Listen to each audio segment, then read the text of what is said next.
Hi guys, thank you so much for joining me. Oh, it's getting a bit cold here at the moment. I'm not joking, I'm getting in my comfies and my cozies and making sure I'm super warm. What's it like where you are? I'm in the north of England.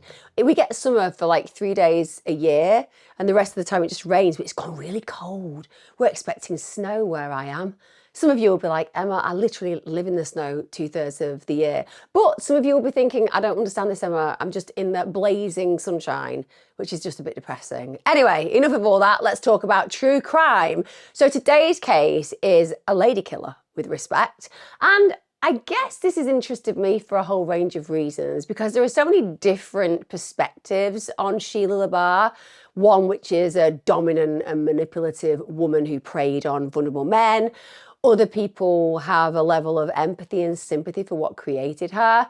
I'm just going to tell you the story and essentially let you make up your own minds. Also, before I kick off with today's true crime case, I just want to say a massive thank you to all of you who sub to me on Patreon and on YouTube membership. I can't make this content as regularly as I do without you. And also, I hope you're enjoying all of your full-length videos that I'm putting on there. Thank you so much. Today's case. Like I said, there's some conflicts in this, certainly by forensic psychologists, psychiatrists who are on the fence regarding Sheila La Barre. I'm not sure you guys are going to be that on the fence at the end of this, but hey, let me know in the comments. Also, if you do like my content, why don't you give me a like? And also, why not subscribe if you haven't subscribed to the channel already? Apparently, it really helps me with the algorithm. That's what my eldest son says, and he is young, so he's probably right. So let's talk about our perpetrator, Sheila La Barre.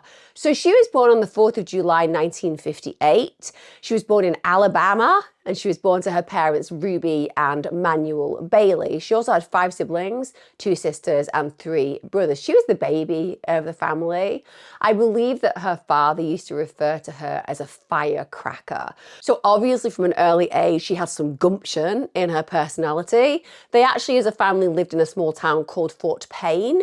And Ruby, the mum, she worked as a housekeeper, and Manuel was an equipment operator for the State Highway Department. Her home life was challenging. I've heard interviews from her sister who talk about there being an abusive element, and I've heard interviews where our perpetrator in this case is already describing the tumultuous experience that she endured as a child. Her father had problems with alcohol. He was a real problem alcoholic. And when he did drink heavily, he would often become violent. He was violent at other times without having any alcohol, but certainly the alcohol amplified his behaviour. And that tended to be more around the weekends when he wasn't working. So it wasn't as if they were going through the week and looking forward to a family-orientated time together at the weekend. They were dreading it because terrible things could happen. Now, when La Barre was 6 years old, her father had a really, really violent episode. And during that episode, he actually turned over appliances in the kitchen. He was shouting, he was screaming, he was raging, he was threatening. He chased his family out of the house. They actually all fled into a cornfield because they were terrified for their lives. And as they were escaping, he actually threw a can of antifreeze at La Barre, and it left a permanent scar on her finger. So obviously these are very violent incidences. Her sister Lynn, who's been interviewed quite a few times, she said that La Barre had genuinely had a horrible time at the hands of her father and had also been sexually abused by their father. And also father had let his friends sexually abuse her, at least on another 2 occasions that she was aware of. And ultimately the fact that she's aware of those times means that it's going to have been more frequent. If you were aware of a few times of abuse playing out, then the likelihood is there will be many times that that abuse is played out. You just won't have been aware of it. La Barre refers to her father in a very conflictual way. So she says things like, Daddy could be very good, but he could also be extremely cruel. And she also noted that her father to her seemed like 2 people. Now that's an interesting descriptor, because if you consider being a child growing up with an abusive parent, and every child wants to grow up believing that they're cared for and loved by their primary caregivers.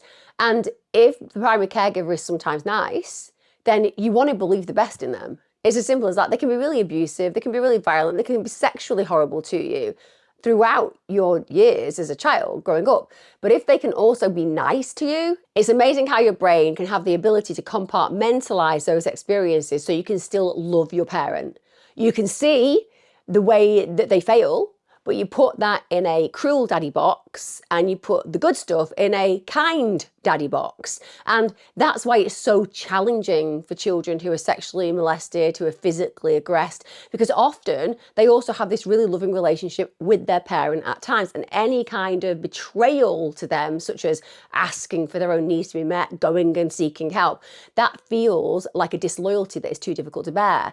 And that's why children often stay in the most horrendous of situations, because they genuinely buy into the part of that parent who loves them and who they love in return. And she also said that her mother was very distant, that she didn't feel really any love from her, and at times she also didn't feel loved by either of her parents. Now, La Barre had big dreams. She came from a small place, but her mind was not tempered by that. She wanted to be a model. She was very beautiful as she was growing up. She also thought about being a country music singer. She basically just wanted to be rich. She wanted to be famous. She wanted to be revered to some degree, because she needed to leave that small town where her family lived to just create a new life where potentially she was living dreams. And she knew that she couldn't achieve that where she was living, but it also meant that she'd be freeing herself from a scenario that had come to plague her, which was the truth about her family background. Now, La Barre was apparently somebody who could behave in a way that was very empathetic. Apparently she would be very polite, she'd be very gentle, but others say, you know what, that felt very often inauthentic. It was like a carefully curated, constructed self. It felt like an act. And if you spent enough time with La Barre in her company, the personality that actually lay beneath that mask would come forward. She was described by people who were close to her as being highly manipulative, very cruel, incredibly volatile, and also very domineering. So you never quite knew who you were going to meet, because she could explode. Also, I would say one of the things that she learned very early on was how she could use her body inappropriately. Understandably, when you're a child and you have been molested, your innocence has been affected, your naivety has been taken, and your lines where boundaries are concerned have become blurred, because the very people who are meant to protect you and care for you and keep you safe, they failed you. And in her case, her primary caregiver was molesting her and allowing other men to do the same.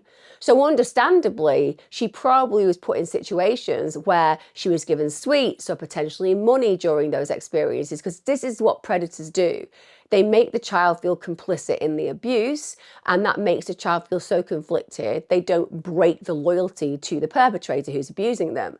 But that also can mean that early on, you realize that your body can be a currency. And when you don't have the understanding of why you act this way because you've been damaged and it's not your fault and you've done nothing wrong, and the problem is that resolving all of that can take years, sometimes decades. So a lot of children who have been horribly molested, they start seeing their body as a way to get them to certain places and to get them into certain situations. And that's because they have been taught all these horrible lessons by these horrendous abusers. And that's very psychologically destructive for the child, because as they get older, and they start realizing that actually what's happened is they've just been used and abused, that compounds the damage that's already existing. But this is what she uses her body for. She gets men to be interested in her, and she uses that in a seductive way to essentially get her to wherever she needs to go. And also, the police who actually dealt with her throughout her whole life, they said, listen, we didn't even want to be around her by ourselves. We didn't feel comfortable responding to her by ourselves at all. We would always respond to her in pairs. So there is therefore this provocative nature and this idea that if they come to her by herself, something inappropriate might have happened and they could get into serious trouble if an allegation's made. And it's also pretty awkward if somebody is kind of putting themselves on a plate for you when you don't want that. So that's essentially the behaviour that she's emanating as a young woman. We get to 1980. This is when Sheila's 23 years of age and she marries John Baxter. She gets married to him on New Year's Eve. He's only 19 at the time. And we all kind of assume that a 19-year-old guy and a 23-year-old girl is going to mean that there is an absolute dominance emotionally by the 23-year-old girl, because a 19-year-old guy is not going to be as emotionally awake as somebody who is 4 years older than him, who's female. But that is not something that she's concerned about. I think she genuinely wanted to look at creating a new life for herself. That was what was paramount to her. He had already been married to another woman before he actually married La Barre, which is a little bit concerning at 19. I mean, you're going through them. If you're 19 and you're on your second marriage. He'd had a daughter, Wendy, from that relationship. But just like his first marriage, his second relationship with La Barre didn't exactly work out very well. In fact, how can I say this? It ran its course incredibly quickly. And the reason for this, it's believed that when John went out of the house, La Barre was horrible to his daughter. She treated Wendy really terribly. So according to reports, she would shut her in a closet. She'd give her NyQuil to keep her quiet. That's a drug that you'd be given for colds. It's got an antihistamine in it as well, so it can make you really drowsy. John was unbelievably furious when he found out about that, and he ended their relationship after just 6 weeks. So John may have been young and he may have been a bit stupid and impetuous where relationships are concerned, but clearly he is a very good dad. Because anybody who immediately puts that child before the partner, in my eyes, is doing the absolute correct thing. But understandably, for La Barre, that's going to be a rejection. And that also has the power to make her feel like in relationships with men, she is not considered the be all and end all, the most important person in their world. And I think that that is something that's really powerfully important to La Barre on a conscious or unconscious level, because she feels like her father has failed her and is therefore looking for a man to be perfect. If you have had a fractured relationship with a primary caregiver, in this case a father, and you feel that to really have value, you have to find somebody who loves you in totality. Often you will hold men that come into your world to a degree that they cannot achieve, because ultimately you are constantly trying to create a fix for the fractures that occurred in childhood. And that means that over time, the men will fail again and again and again, thus reinforcing actually the experience of being a child, which is that you've been abandoned and you've been abused, and also meaning that because you're the one setting these unrealistic standards, that even great people who walk into your life could never succeed where your relationship is concerned, because you just decide they have to be this perfect example of a human being, and no one is. Now, that same year, La Barre meets Ronnie Jennings, and the reason for this is she started to work at a restaurant after she separates from John, and Ronnie works there too, so they begin dating, and apparently La Barre falls head over heels in love with him really quickly. Now, Ronnie initially really wasn't into the idea of getting married. They're young, she's just out of a relationship, but she was very persistent. She wore him down and wore him down, and in the end, he just agrees to get married. But it's pretty immediate after they get married that the relationship is problematic. La Barre actually cried on her wedding day and said that it had been a mistake. They were arguing frequently, and Ronnie said that one of the things that was really problematic was that her mood swings were so aggressive, they'd often turn physical. There was one particular argument where La Barre was so distressed after one of these very, very aggressive interactions between the two, she decided she didn't want to be here anymore, and she tried to take her own life, and she really did. This was an attempt that could really have been effective in ending her life. She actually took loads of sedative tablets, then she started driving in a car, and she actually had a car accident. Now, she survived, but she was in a coma for around a week. And when she was in the situation, in the car, she actually talks about that experience of feeling like she was entering a different universe, a different paradigm. And I think that she almost believed that she was entering heaven. And then, of course, she comes back to this world when actually she gets out of the coma. She's then put into a psychiatric facility. But once she's discharged, she said that she was having all these visions when she'd been in hospital, and she feels that she'd been sent back to earth as an avenging angel. This was somebody who was going to be on a mission from God to eliminate paedophiles from the world.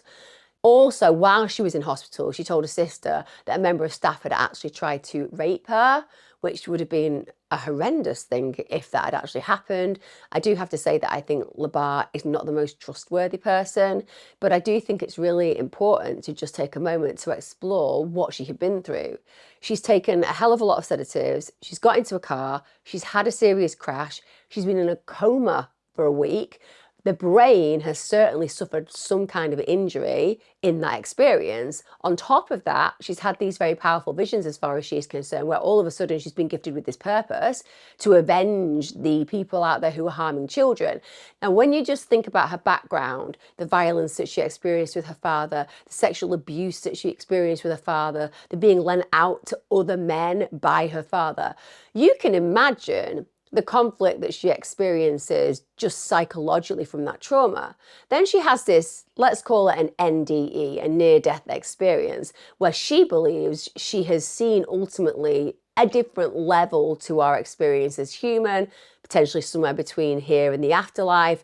And now she has this intense purpose, which is to rid the world of these terrible men who hurt children, and also that she is an avenging angel. She is somebody who has this power. So she now isn't just somebody who can protect the child that she used to be. She's somebody who can avenge the child that once was. And even though we know that's delusionary, you can kind of make sense of how that will play out in that potential delusion in her mind. Now, her marriage to Ronnie ends with him describing her as unbalanced. He just couldn't cope with the way that she was on a mood level. And Ronnie's mother said that LaBarre was a really mean person. And one of the things that really concerned her was that she genuinely thought that if he stayed with LaBarre, he might end up dead, which is something that's rather a premonition when we're talking about this case. Get to 1987. Things haven't been working well for LaBarre. It's as simple as that. We know that she's wanted to leave where she is. We know that she wants to have money, the trappings of fame, an opportunity to stand out, and none of that's occurred. In fact, all she's had is failure in relationships. She sees a Lonely Hearts advert. This is placed by a man who she's going to take the name of, a man called Wilfred La Barre. He's 61 years of age at the time. Recently, he's experienced the loss of his wife. He doesn't like being alone. And he wants to spend time with somebody because he doesn't want that loneliness to manifest anymore. And the ad actually read, "Doctor, widower, looking for someone not too tall." He was a chiropractor. He actually owned a 150-acre horse farm in Epping, had loads of land, it was remote. And that probably appealed to LaBarre with respect. Now, the way that she decides to entice him, because at the end of the day, you would imagine a guy who's saying, I'm a bit lonely, I'm looking for somebody to share nice times with, basically is looking for an emotional component. But LaBarre's like, well, I could go down that route. I could get in contact with him and suggest we meet up for a coffee and discuss our interests. But she kind of thinks, well, we could do that, but why not be more direct? I'll just send him a topless photo of myself.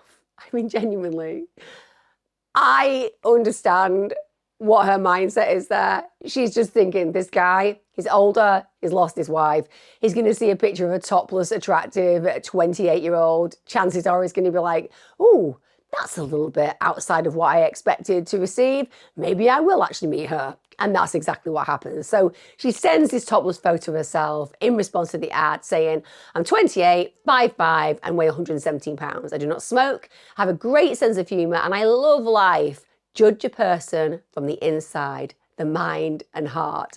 Sorry, I'm just not buying that, Miss LaBarre.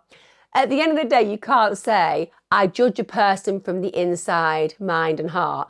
You don't, because you sent him a picture of your boobs. So what you think is going to attract him is not your mind and your heart. It's the two things that are protruding on your chest. Anyway, they get together, he's very enamoured by her, and she ends up moving to his farm. Obviously, a topless photo is deeply emotional and connecting and doesn't speak of something based purely on physical form. But hey, who am I to judge? So LaBarre at this point is clearly a very beautiful woman. She's much younger than Wilfred, who's a widower. I think he'd have been thrilled that she was interested in him. And he probably knows that his world that he's created with the financial security and the farm he's got is going to be really interesting to her because it gives her a secure foundation financially. So they're both kind of getting what they want from it. Now, after she develops a relationship with Wilfred, she basically decides that she's his common law wife. That's why she ends up being called LaBarre. They were never actually married with respect. She also immediately wheedles her way in to get power of attorney.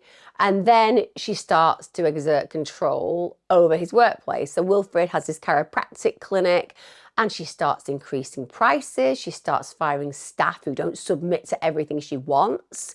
She also talked down the line about her and Wilfred's relationship. She said that they didn't have a conventional relationship. But what I actually think she meant was, I'm a massive cheater and he's too old to argue with me, and I'm pretty domineering, so I just get away with whatever I want. Because if you actually listen to what went on in their relationship, it's very odd. Apparently he didn't have any problem with her sleeping with other men, which she often did. And she also said that their relationship like that was normal to them, and they didn't do anything to hurt each other.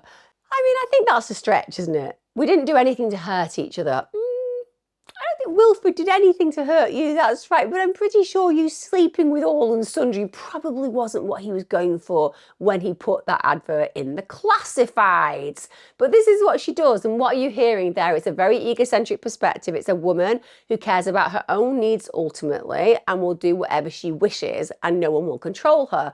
Again, that could be a reaction to her childhood where she said that men controlled her and she no longer wants to feel that way. But it's very unfair on Wilfred. He's paying the bill for everything, and she's taking full advantage of exploiting him. Now, in 1995, Wayne Ennis ends up meeting La Barre through Wilfred's chiropractic clinic. He's a migrant worker. He'd actually moved to America from Jamaica, and he actually worked in fields harvesting crops. So he came to Wilfred because he'd been injured in a car accident the previous year, and La Barre instantly took an interest in Wayne. She starts flirting with him. Let's say this interest was reciprocated. She ends up marrying Wayne in August of that year. I kid you not, she marries Wayne whilst apparently being in a relationship with her common law husband, Wilfred La Barre, and they're all living at the farm together. And also Wayne is working on the farm. So they live as a threesome to some degree, even though obviously there's nothing sexual between Wayne and Wilfred. They have this nonetheless strange relationship where all three of them have this situation and arrangement, which apparently works for them. Wilfred apparently gets on very well with Wayne, pays him for doing some work on the farm, but it's very, very questionable as to whether Wilfred would have been at peace with what La Barre was doing, because ultimately he's being disrespected in a huge way. Now, Wayne, who's now married La Barre, he later described Wilfred as genuinely being like a father to him. He was somebody who was really kind, really attentive, and really caring, in spite of the fact that Wayne is now sleeping with La Barre. Utterly bizarre. Now, none of you will be surprised when I tell you that La Barre really quickly becomes abusive towards Wayne, and she's threatening to kill him. She's saying that she's going to send him back to Jamaica in a box. She shoots a gun over his head, which could have killed him. Also, she'd kick him out. This is when it was freezing. He'd be made to sleep on the floor in these horrendous conditions. And another thing that she would do, which would have been terrifying as far as Wayne was concerned, is she would cut herself or hurt herself, and then she'd actually threaten to call the police and say that she was going to blame him for the injuries. And we all understand that that's rare when women do those things, or when men do those things. But when you are put in a position where somebody is saying, look, I've hurt myself, and now I'm going to blame you, particularly when you're a man, and it's a woman who's the complainant, understandably, because of domestic violence being a real experience for many women, if the police arrive, it wouldn't be too much of a stretch to get them believing what she's saying. And then she takes matters even further, and it starts to deeply concern Wayne, because she starts saying, I want Wilfred dead. She says that she wants a horse to kick Wilfred in the head and kill him. She also tells Wayne that she'd even thought about strangling him herself. And then she says to Wayne, I'd actually like you to kill Wilfred for me. Now, I don't know about you, but I shall just throw it out there to the masses. If I was with somebody and I turned to them and I said, oh, I'm really annoyed with my sister, I would like you to kill my sister. And that person went, yeah, how do you want me to do it? The truth is, you need to back away, because that person's very dangerous. It is not a typical response for anybody to be like, how would you like me to get rid of them? And to be fair, Wayne isn't one of those people, quite the contrary. Now, he's not a murderer as a human being. It's not within him to do that anyway. But also, he really likes Wilfred. Wilfred has been super kind to him.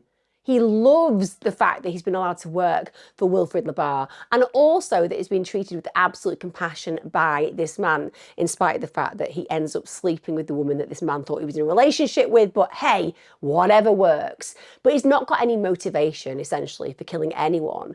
Now, he later wrote in a letter, "I hesitate, I can't do that, I am not a murderer." He was really scared to say no to her, and she was not happy to be turned down by him. But essentially, he knew his moral compass, but he does start to get scared. He thinks to himself, listen, she's asking me to kill Wilfred, a guy who's been really nice to her, a guy that's been really nice to me, and she gets angry with me. She fires a gun above my head. So understandably, he starts thinking, maybe she will kill me. Now, the couple end up divorcing in December 1996. He's got all these worries and concerns anyway, but then Wayne reportedly walks in on La Barre, cheating on him with a man called Jimmy Brackett. So that essentially is the final nail in the coffin, shall we say. And I'm sure on reflection, Wayne considers that he's a very, very lucky person who's had a very, very lucky escape, because believe me, he really did. So let's talk about Jimmy Brackett. Well, he was called James Brackett, but everybody knew him as Jimmy. She begins to date him while she's still married to Wayne. We get that. This is her MO. He's working around the farm, he's looking after the horses, he's maintaining the farm essentially. And then in 1996, he ends up moving in with her when the relationship with Wayne comes to an end. Poor Wilfred, that's all I can say at this moment in time. This woman is just moving guys in to his farm. I cannot imagine where Wilfred's head was. I imagine he must have been scared, or maybe there was an ambivalence there. Maybe he'd moved into a position where he was treating her more like she was just some kind of person staying and renting, or maybe he had some kind of inclination that she was more of a daughter figure. But she is just running ragged over this guy. Now, there were instances where La Barre became very violent with Jimmy. She'd do things like scratch his face. Again, like she did with Wayne, she'd be firing bullets near him as a threat. She'd once actually knocked his front tooth out with a wooden stick. In one instance, she chased him with an axe. There was another incident in 1998. This led to a second-degree assault charge because she stabbed him in the head with a pair of scissors. And he did actually need to go to hospital for treatment. Now, the charges were dropped, but we all know how that works. It will just be that he has said that it didn't happen and he didn't want to press charges, he wasn't going to give any evidence, etc. But she is high-level aggressing this guy. And it also speaks of why so often men find themselves in these dangerous situations, because they cannot compute that a woman is this capable. And so they stay because they think, oh, it will just be this occasion that this person has done it. They won't ever do it again. And then the next minute, they've got a pair of scissors sticking out of the brain. Now, she actually told him that she had suspicions that he was abusing animals on the farm, and also that she believes that he's a paedophile. Remember what we've been told about her initially when she went into that psychiatric unit after the crash? She's come back, as far as she's concerned, as this avenging angel, and now she's accusing a guy that she's actually with as a paedophile. Now, with respect, that can also legitimise her violence. Also, she tells him that she thinks he's a paedophile. Now, that was simply not true. But at the end of the day, if she wants to legitimise her violence, bearing in mind what we already know about her being in the psychiatric unit and believing that she's come back as some kind of avenging angel, well, acting as if this person that you're being horrendous to is a paedophile just allows you a permission base to be horrendous to them and violent to them, because essentially that's what you're here to do. Now, he later said that he ended up just confessing to the accusations because Sheila La Barre was absolutely hysterical on one occasion. And if he hadn't have actually said, okay, you're right, he believes that she would have killed him. And I actually think that he's correct. I think that she needed to hear that she was 100% correct to validate her feelings. And even though that was meant to make her even more angry, because there again, she's meant to be this avenging angel, in that moment, it calmed her because she was right. And it was the ego that was being stroked. I knew I was right. This guy is an animal abuser and is a pedophile. We get to December 2000, and then really sadly at this point, Wilfred dies from a heart attack. He's 74 years old at the time. My goodness. He has put up with her for years, and she ends up inheriting everything. She gets his horse farm. He had children, and Wilfred's children argue against the will, but they're unsuccessful. Very often these cases are unsuccessful. If somebody was seen to be in sound mind when they write a will, no matter how much somebody is coercing them, that will often stand up in court because nobody saw what was going on behind closed doors, and she could well have forced him to write a will. He could have been so scared of her, and ultimately she could have made him feel he had to be in a position to actually go ahead and sign everything over to her. But when a judge sees it, the reality is this: there's a will and a testament that has been done in sound mind, and it says that she's getting everything. So she does.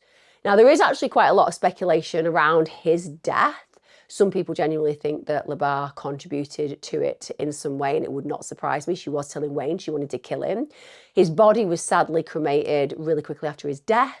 And that same year, La Barre's father and also one of her brothers died. So there was a lot of loss, whether she was at the centre of it in certain cases or otherwise, that particular year. We get to 2002, and then Jimmy, who she's in a relationship with, eventually manages, and I'm going to use this word correctly because this is what happens, to escape the farm. He needs to escape. He is terrified. He actually left one day during a snowstorm, and he went straight away to seek refuge in a homeless shelter. He would rather be in a homeless shelter than in that place with her. She was so scary. He was absolutely determined to get away from her at that point.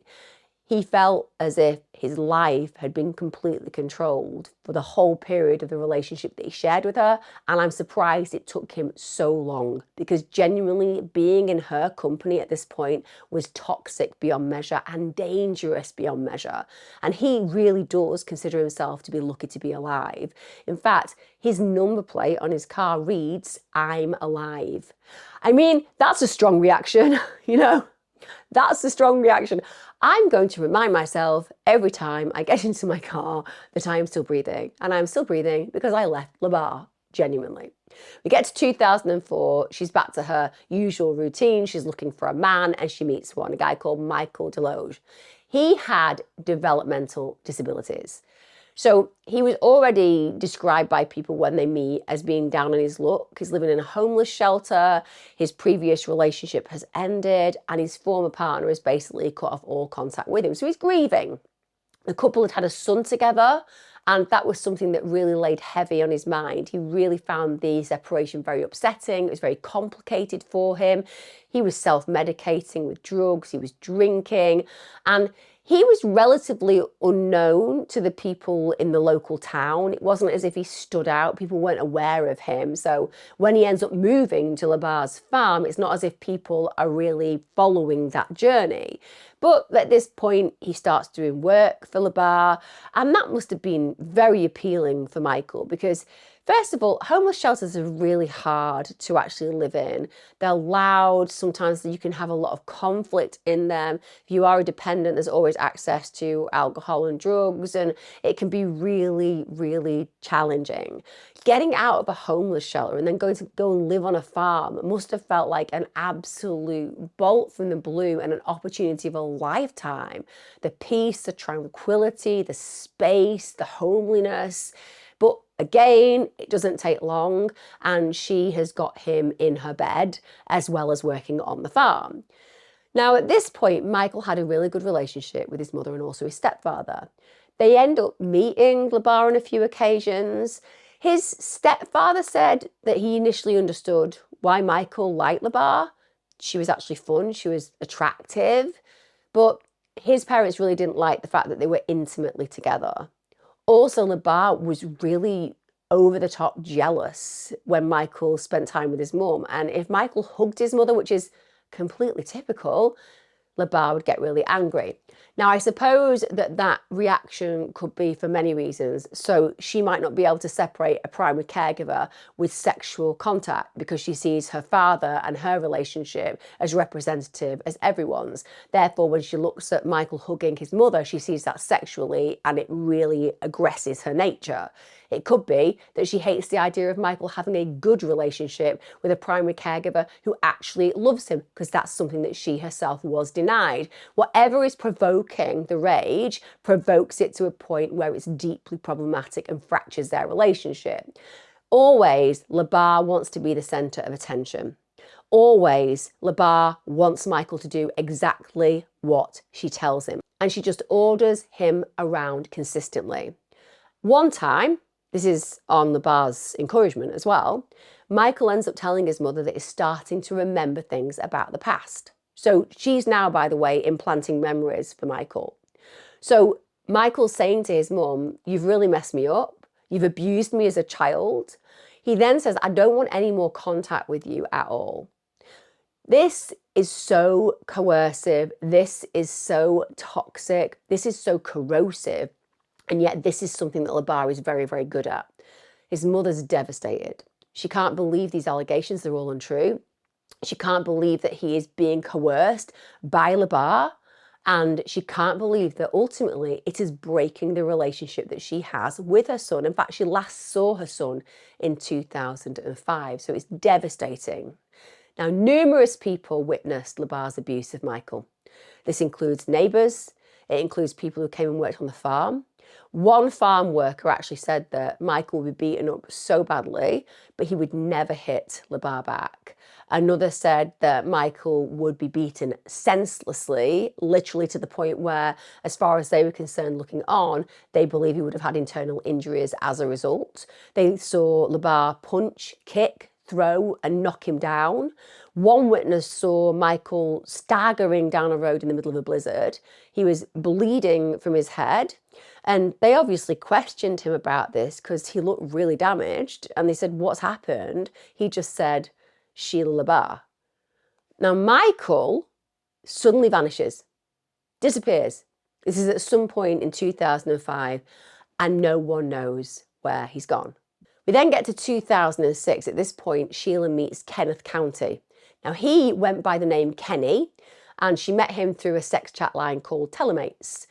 Again, there is something vulnerable about Kenny. He's got autism, he's got a mild intellectual disability, and he's 24 years of age. So he's a lot younger than her. He also has a mental capacity of a 12-year-old. Now, at the time that they meet, he's got a job at a local car wash, but he had tried previously to actually enlist in the army. He hadn't been able to graduate, and he was devastated by this. That was his dream, to join the army. So he'd been crushed by this point. He'd actually tried to take his own life. Fortunately, at that point, his attempt failed. So what have we got here? Another absolutely vulnerable man that Sheila La Barre has set her sights on. Now, the pair arranged to meet on Valentine's Day at the Ashworth by the Sea Hotel in Hampton. They end up romantically having sex in Kenny's car. I mean, if that isn't what you want to do on a Valentine's Day in a car park, I don't know what you're doing with your Valentine's Days, with respect. Now, the relationship very quickly moves from there. So going back to what people have said about her, using her body as a way to intensely connect with a man very quickly, it's effective for her. It's a good MO as far as she is concerned. So Kenny at this point moves to Epping, lives on the farm with Sheila La Barre, tells his brother Brian that he's got a girlfriend who's rich, and I bet that's what he felt, because if somebody's got 150 acres and a farm and you're not having to pay rent in that moment, it is going to feel like you've really hit the jackpot. He also says that they're in love. Brian's really suspicious. At the end of the day, he's got this young brother who's literally just a young adult, and Sheila La Barre is 47 at this point. Now, as she had done with Wilfred and with Michael, Sheila really quickly isolates Kenny from his family and friends. He stops working at the car wash. Also, he abruptly and without any real notice moves out of his apartment. This is one that he shares with a friend. He actually stops talking to that former flatmate because he says he can't go back there because his flatmate's apparently been rude to La Barre. But again, isn't she doing an effective job? She isolates these individuals, she cuts off their connections and their relationships, and then there is nothing that they can do because they have nowhere to go. They're financially dependent on her, and she is controlling every move they make. Another thing that was deeply worrying for the family is he stopped calling his mum, and he'd called his mum every single day before he met Sheila La Barre. So then we get to 2006, it's February the 24th. Kenny's mum, Carolyn, she's really getting worried about her son. They'd been very close from the get-go, and now he isn't even returning her calls, so let alone he doesn't call her, no calls are actually being answered. So she goes ahead, she files a missing persons report, and she files that both in the area where she lives, as well as in Epping, where La Barre's farm's located. Bear in mind, La Barre is known to the police. She is a contrary stroke objectionable human being every day of the week. So the police know who she is. Now, Sergeant Sean Gallagher, that was the person who took the call from Carolyn, he actually had to respond to reports many times. So he personally had gone out and dealt with Sheila around 24 times since 1995. Literally, I am at an age where I am considered definitely middle-aged. And in my entire experience, the police have never come out to see me because of objectionable behaviour. At the end of the day, it takes a very strange person to end up having lots and lots of call-outs by the police. And also, what does it say about their psychology, about their mindset, about the kind of impulse control that they have, their poor boundaries? To repeatedly have the police called out to deal with you means that there is something really wrong about your behaviour. So, of course, the police have to act and they go and do a welfare check on Kenny that very day. They get to the farm. Initially, La Barre basically says Kenny isn't there. She just denies him being there, full stop. Then she actually says, okay, he is here, but he was actually in the bath and you're not going to talk to him. They're not happy with this. They're there to do a welfare check. And if anything is going on that's untoward, they need to know. Kenny eventually comes to the door. Now, at that point, he looks well. He's got no shirt on. The police thought that he looked to be in good health.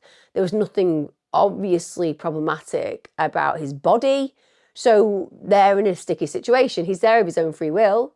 So essentially, the police officers leave the farm. Apparently, Sheila La Barre was very eager for them to do so.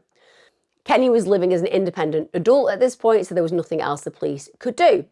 Now, after the police visit the farm, La Barre actually sends a fax, which was signed by Kenny saying he was safe, he was sane, and he was very happy. It's very manipulative to do that, isn't it?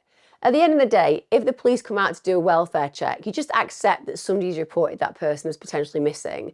You alleviate the fears of the police and you move on. The idea that she then gets him to fax saying that he is safe, sane, and very happy, it's over the top. It speaks of something going on beneath the surface that is probably quite sinister. And I imagine that the police connected with that in that moment. A couple of days after the visit, La Barre literally calls the police in an agitated state. At that point, she's saying to them, I'm going to sue you if you come onto my property in the future, which is ludicrous because if they have reasonable grounds to come onto her property, they're going to do that. But there's obviously, again, something going on in her mind that's making her feel this aggression towards the police. We get to March the 17th, 2006. So this is very recent to them actually going around, less than a month. And the police are called to the Walmart in Epping. Why? Because somebody is acting disruptively and somebody is causing a scene. And guess who that is? Well, Sergeant Gallagher is going to find out yet again. And he wasn't surprised. He could see it was La Barre who was causing the problem. But that wasn't what stood out for him. Because he has seen Kenny before on that welfare check. And boy, things have changed because the physical state of Kenny is horrific. He had rapidly declined since they'd done that welfare check less than a month earlier. His skin colour was this ashen colour. He was drooling. He had cuts and bruises on his face and hands. And one of his hands apparently looked like it wasn't even able to function properly. He's also just slumped over in his wheelchair. At this point, La Barre tells the police officers that Kenny had been in a car accident. This is why he's got these injuries. They then try to address Kenny. La Barre says, don't speak to the police officers. La Barre at this point is also trying to buy empty gas containers, which she'd stacked on Kenny in the wheelchair. And as they go to the car, they noted that Kenny seemed really, really weak. He wasn't able to walk properly, needed La Barre to help him into the vehicle. Now, of course, this is harrowing, isn't it? Because we think to ourselves, well, hang on a minute. This sounds like this young man is in a terrible state and is probably in need of serious medical attention. And there's a part of me that thinks, why weren't the police being very clear? We need to get some help for this young man. And actually, Kenny's mum would say later down the line that they shouldn't have let him leave with La Barre. And I agree. I get it's a difficult situation. I get he's a grown adult who can make his own decisions. But he's in a real state. His health has declined massively in less than a month. Essentially, they should have acted in that moment to protect him. I'm not sure how the police felt in that moment, But certainly, if there are reasonable grounds to get medical attention for somebody, even if that person doesn't necessarily show that they're that aware that they require it, I think that that would speak to a mental issue. So either way, his capacity should have been challenged in that moment. Because if you are literally falling apart in a chair and you think you're okay, that shows a lack of capacity. And if you are being controlled by a human being who is around you that is scaring you so you don't feel that you can speak, that is a lack of capacity. And certainly for me, an intervention should have occurred in that moment. But La Barre isn't going to leave Sergeant Gallagher alone for very much longer anyway, because on the 22nd of March 2006, she calls him. At this point, she says Kenny's left the farm. She also says that she's really annoyed that she was referred to as a suspicious person in the report about the incident at the Walmart a few days prior. It seems like she is so egocentric all the time, so paranoid about things. And you can't help but think, well, why was she so paranoid? What was going on behind closed doors that makes her firstly want to tell the police that Kenny is no longer present? And secondly, to take issue and umbrage with the fact that she was noted as a suspicious person at Walmart in the incident before that he'd been involved in, when she was the suspicious person at Walmart. She was. That's why they called the police. But again, she's trying to essentially reduce suspicion, and all she's doing is increasing it. Now, Kenny's mother, Caroline, she goes ahead and she speaks to Sergeant Gallagher. She says that she's been informed that Kenny's left La Barre's farm, and that's terrifying for her. It's really worrying. Bear in mind, this young man has a mental age of 12. She said that Kenny had had real problems with mental deficiencies since birth, and that he literally could not be on his own because of that. She said if he'd have left, he would have called someone. He would have called one of us, a member of his family, to help him. Officers at this point need to speak to La Barre. They need to figure out where on earth has Kenny gone, because there are real concerns for his safety. On the 24th of March 2006, La Barre calls Sergeant Gallagher again. I think at this point, Gallagher is probably feeling like he's living some kind of La Barre life. And at this point, she reaffirms that Kenny's left the farm. She also claims, wait for it, that Kenny was a paedophile. Just like with the other man. He's a paedophile too. Who'd have thought that this woman could essentially keep attracting these apparent child abusers? And she validates this by saying she's got an audio recording which will prove it. So she plays the recording over the phone, and that audio contains La Barre questioning Kenny about raping children. Now, he is answering those questions in a really weak, muffled voice. And towards the end of the audio clip, it sounds like Kenny's being sick. But Sheila La Barre is saying Kenneth County is now faking that he's throwing up. And Kenny can be heard crying in the background. And then the tape actually ends just after La Barre says Kenneth County is now faking that he fainted. So what we can hear in that audio is a man who's either very badly injured or very, very sick being coerced and forced into saying things that she wants him to say. So the police officer isn't going, oh my God, we should have known. We should have known Kenny was a wrong 'un. He's thinking, what the hell has happened to Kenny? At the end of the day, what is this woman doing? Recording this and then telling me that he's admitted to this by playing this audio where clearly this guy is saying whatever he needs to say. So the police go over to La Barre's farm, again, because they want to check whether Kenny's actually there. She's out when they arrive, but there is a fire lit in a burn barrel in the garden. And the officers are thinking to themselves, what is Sheila La Barre burning? Particularly if she might be burning something that is evidence-based. They go over and they have a look around and they think they can see a bone that's burning in the fire. They also at that point feel they've got reasonable grounds to enter Sheila's house, because they've seen what looks to be burning bone when there is a case of a guy going missing, somebody who could have been injured on an audio recording. But just as they're about to, they hear screams coming from La Barre. She's in the distance, she's actually been shopping, and she's just shouting, what are you doing? Well, we're going to go into your house, Ms. La Barre, because we think we've found potentially a dead body in your garden. Try that for a start. Now, La Barre does allow the officers to look inside the house. It's a state, it really is. There's filth, there's rotten food in the sink, there's actually rabbits running loose. It smelled really awful and it was just falling apart. She hadn't kept it in a state of repair at all. They also see a pair of shoes which they 100% know belong to Kenny, but Sheila La Barre will not let them take them. She also said, I've got no idea where Kenny is, but she's then asked, well, whose is that bone in the fire? And she said, well, that's a rabbit or a paedophile. Now, she later denies that she actually said that, but it's a very unusual thing for police to relay, isn't it? I mean, it's not a normal statement. Yes, there is a level of incrimination, but it's also something that I can't see a police officer making up. La Barre then asks the police to leave and says that they can't take the bone with them. March 25th, the police return. They've got a search warrant this time. At this point, La Barre's outside. She's actually kneeling where the fire had been the night before, and she is sifting through the remains. She's covered in ash. And she says to the police, I knew you were going to come back. And she then asks, are you going to arrest me? The officers ask her about Kenny again. They ask her about his whereabouts. You know, this is what we're looking for. We're looking to find this young man. Do you know where he is? There's a very simple answer to that. If she knows where he is, and if she doesn't, you'd expect for her to deny it. But instead she says, he's in that bag. So all of a sudden, she's saying she has cremated this guy after clearly killing him. They look in the bag, and they do indeed see bone fragments. Later, it is confirmed that some of those were human remains. Also, in the septic tank, they find more incriminating things. So items belonging to Michael Deloge. That included his passport. It included a letter to his mother. And they also found evidence that something sinister had occurred inside the farm. They found significant amounts of blood spatter evidence on the walls.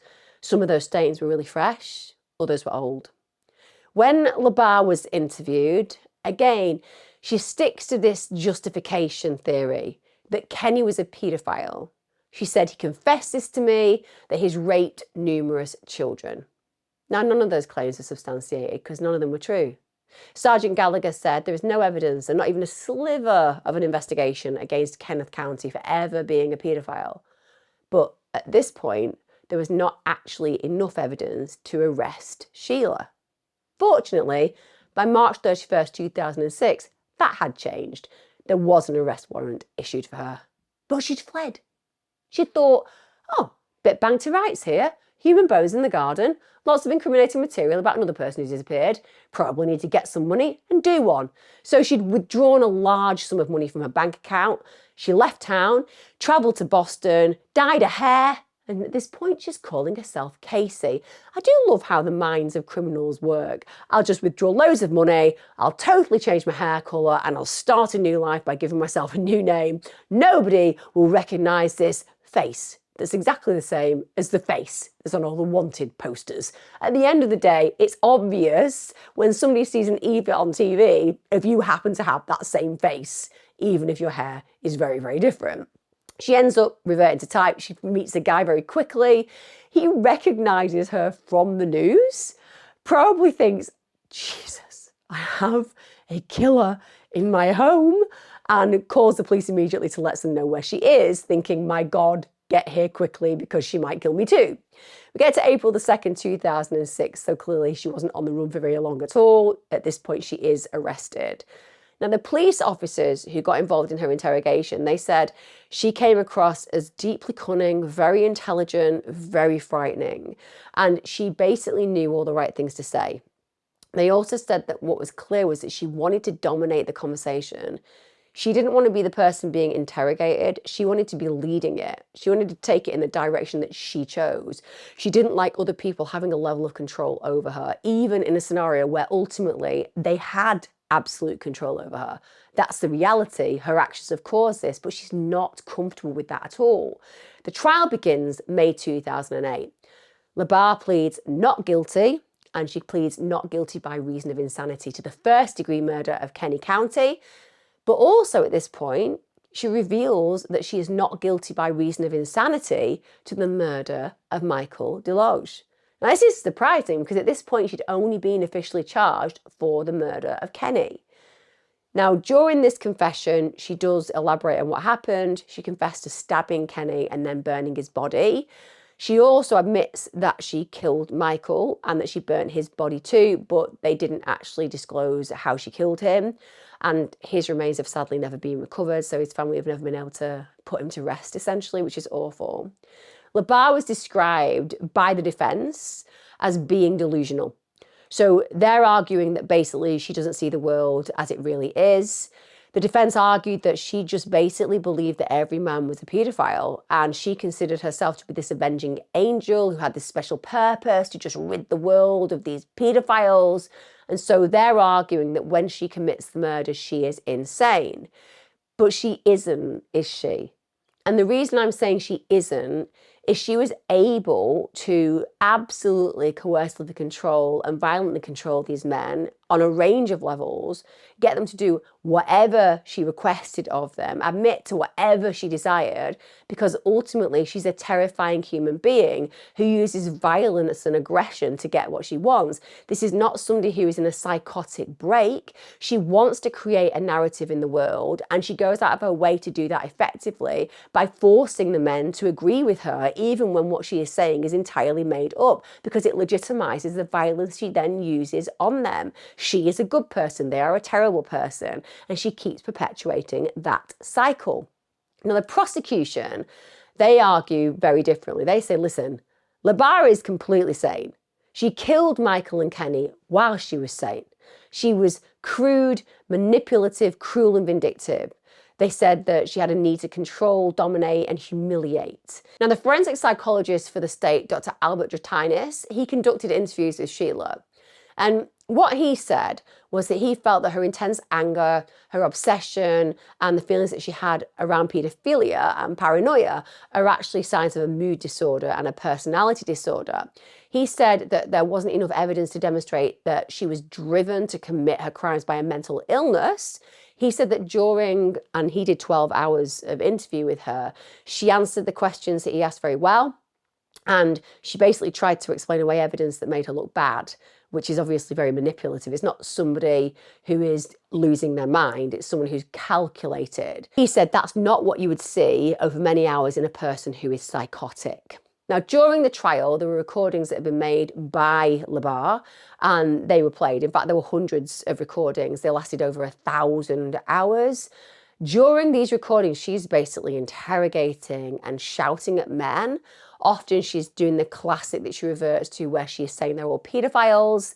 Some of the men have never actually been identified, but in the tapes which feature Countie, he can be heard just agreeing to questions, such as questions where he's told he hates his mother and he agrees, that she abused him as a child and he agrees.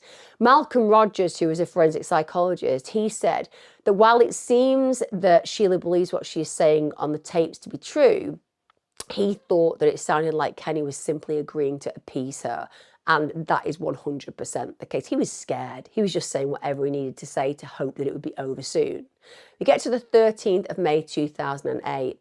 At this point, the jury do find Sheila La Barre to be sane, and therefore they find her guilty of the murders. And for those murders, she was sentenced to 2 life sentences without the possibility of parole, so she will never be free. Sheila La Barre later appealed her sentence, as we expect. She argued that she hadn't voluntarily consented to the police officers searching her home on the March 24th, which was the day before the warrant was obtained. She had also unsuccessfully attempted to suppress the evidence seized from the search of her home prior to her trial. It gets to 2010 when they were looking at her appeal and they deny it. It was basically determined that the search of Sheila La Barre's home was justified, both by Sheila providing consent, but also by the police's community caretaking function. They were looking for somebody who'd gone missing and there were bones burning in the garden. That's reasonable grounds to search. Now, because there are over 1,000 hours of taped recordings by La Barre, some with men who they never identified, understandably, many people suspect that there are more unknown victims who were killed by La Barre. She's often referred to as a serial killer because clearly she killed at least 2 men. There was a cooling off period in between, so that meets the definition. Also, lots of different men stayed at the farm with La Barre at different times. Also, a little bit concerning, they found severed toes at the farm and they didn't belong to the 2 people that they know are dead. So I think we can all agree it's highly likely that there are other victims, and they never actually found the rest of anybody so they haven't been able to confirm whether she killed or who she killed. But let's all agree, toes usually belong to somebody. That's kind of why toes exist. Now, Kenny's mother, Carolyn, she said that her son just wanted to be loved. He saw the good in everyone. He didn't want to hurt anyone, and he didn't think that anyone would hurt him. She said that her memory of him is that he was just always smiling. She also said that LaBarre could tell from the get-go that he'd got problems, and that's why she chose to go after him, because he was going to be the kind of person that she could control. She described LaBarre as a master of evil who deliberately tortured Kenny and also stripped him of all his dignity and self-worth. Kenny's family actually sued the Epping Police Department. They said, why on earth did you not intervene when you saw him at the Walmart in this really awful condition? That lawsuit was actually unsuccessful, but I do have complete sympathy and empathy with that family, because if they had have intervened, well, essentially Kenny would likely have been alive, and that must be a cross that is really difficult to carry, because ultimately any parent wants to protect their child, and you think that if a police officer is near them in the moment of need, well, that's going to happen. And in this case, Sheila La Barre was still able to manipulate the law enforcers and to take Kenny away, and ultimately he lost his life in a really heinous scenario. This is one of those cases that I imagine some of you will have some conflict over. When you hear about her childhood, you hear about the molestation, the abuse, the alcoholism of her father, the environment of violence that she was growing up in that's confirmed by siblings, we have an ultimate sympathy and empathy for her. The child, Sheila La Barre, deserved to be compassionately cared for and made safe, and it didn't happen. And also there was a distance between her and her mother, so there was no protectiveness there. But we then look at the crash where she had taken an overdose and believed that she'd had some kind of near-death experience and was coming back to the earth with a new opportunity, which was to avenge these people who are harming children, and that delusion plays in again to a very serious head injury potentially that left her in a coma for a week, on top of the history of trauma culminating in a woman who had a rage within her for what had happened to her and a desire to see a man as either perfect or a paedophile. And nobody can be perfect, so there'll always be a paedophile. And that's how she defines these men. She gets with them for a period of time, they're okay, she likes them, lust is involved, they give her what she needs, and then she tests them and tests them and tests them and tests them, and ultimately she tells them, you are this, you are that, you are the other. And in the end, because of the violence, they admit what she wants to hear, even though it's untrue. So she is both the judge and the jury. She is ultimately God. She is being the avenging angel, albeit in a way that is completely unacceptable because these men are innocent. But if you look at how the emotional interplay exists, that NDE, that head injury, that childhood, that desire to feel special, because that plays into the ego as well where she is concerned, and to ultimately make a decision over somebody's life and death, that's very alluring to her, because there is nothing exceptional about this woman apart from the violence that she uses against men. And every time she kills a man, is she actually killing her father? Is she killing the person who caused her, as far as she's concerned, the initial wound that has blighted her life? Or is she just truly evil? Men would not necessarily even be afforded the analysis that I have just given, nor the analysis that I have read reports where others give. Or is it just a case again of looking at somebody like Sheila La Barre and thinking, well, she looked good when she was younger, therefore she must have been good, which is completely untrue. We get it. We think that if something is shiny and nice, it must be shiny and nice. It's ultimately why people die, because you trust people that you shouldn't. And in this case, I think that Sheila La Barre used the exterior to essentially hide her interior to a point where she managed to control and contain these men and then destroy them. So what I'm suggesting is that maybe it's because she's a woman that we've afforded her all these other potential explanations, where if she was a guy, would just say evil, would just say cold, calculating, manipulative, dangerous, violent, killer. It's maybe the disconcerting feeling which comes when a woman is a serial killer versus when a man is a serial killer, because it feels like the abandoning of everything that is female when individuals do what Sheila La Barre did. I'd love to know your thoughts on this one. Do you agree that this comes down to a childhood that was blighted by abuse? Or do you think that maybe Sheila La Barre was simply born a human predator? Let me know in the comments, guys. I'll see you again next time.